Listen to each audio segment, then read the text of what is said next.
The battles trade unions have won and still fight today.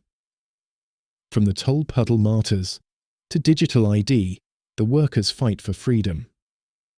Trade unions have been at the heart of some of the most important struggles for workers' freedoms over the last 2 centuries. Their battles have shaped the modern workplace and secured rights many now take for granted. The Workers of England Union, EU, continues to campaign to protect those freedoms, and that is why we oppose digital EID.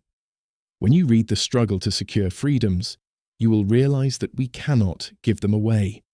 Once lost, they are hard to get back. Men and women in the past stood up against government and employer control, and today we must do the same. Below is an outline of the key struggles and achievements. You will see that opposing digital ID is part of that struggle. 1. The right to organise. Early repression.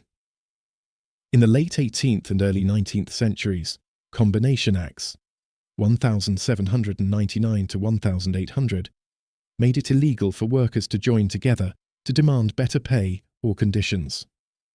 Trade union members could be jailed.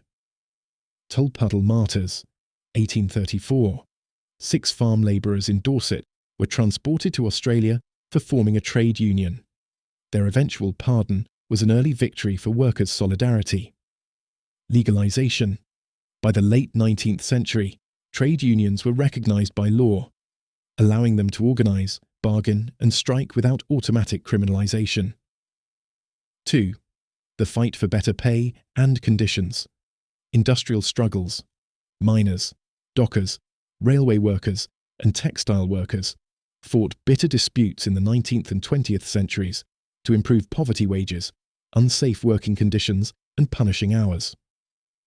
8-hour day. Trade union pressure helped establish shorter working hours, replacing the 12 to 16-hour shifts of early industrialism. Minimum wage. Decades of campaigning culminated in the introduction of the statutory national minimum wage in 1999. 3. Workplace safety. Factory Acts, 19th century. Driven by trade union agitation, these laws restricted child labour, introduced safety standards, and regulated working hours. Health and Safety at Work Act, 1974. A major trade union demand, giving workers legal protection and trade union-appointed safety reps. Ongoing battles. From asbestos to 0-hours contracts, trade unions have continuously fought for safer and fairer workplaces. 4. The right to strike. Legal curbs.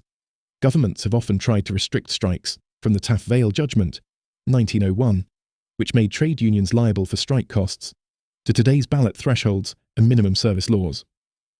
1926 General Strike. Although defeated, it demonstrated the collective power of the trade union movement. Continuing struggle. The right to withdraw labour remains a contested freedom, with trade unions still fighting against legal restrictions. 5. Equality and dignity at work. Anti-discrimination laws. Trade union campaigns helped secure the Equal Pay Act, 1970, Sex Discrimination Act, 1975, and Race Relations Act, 1965. Workplace rights. Trade unions pushed for maternity leave, protections against unfair dismissal, and anti-bullying policies.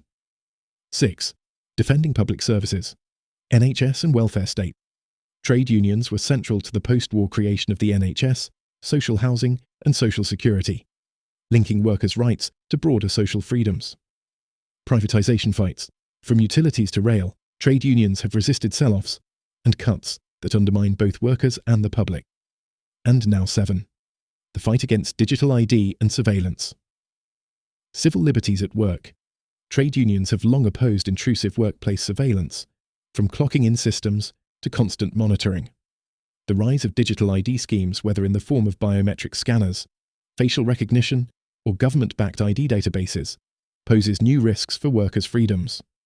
Why trade unions, like the Workers of England Union, resist? Digital ID systems can undermine privacy, restrict access to services, and hand enormous power to employers or the state. For workers, it raises dangers of discriminatory profiling, tracking, and the erosion of workers' rights. EU campaigns. In the past, Sectors like transport, logistics, and healthcare, trade unions have challenged the use of biometric ID cards, demanding protections against misuse. The WEU is at the forefront in raising alarms about national digital ID schemes, arguing they could be weaponized against vulnerable groups and organised workers across England. The principle: just as the trade union movement fought for dignity on the factory floor, the WEU is now fighting to ensure that the digital workplace and society at large do not strip people of their freedoms in the name of efficiency or security. Please support the WEU as we stand against digital ID.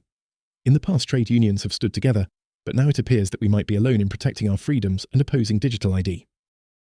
Please remember, our rights were never given. The WEU continues the struggle for workers' freedoms across England. Please stand with us.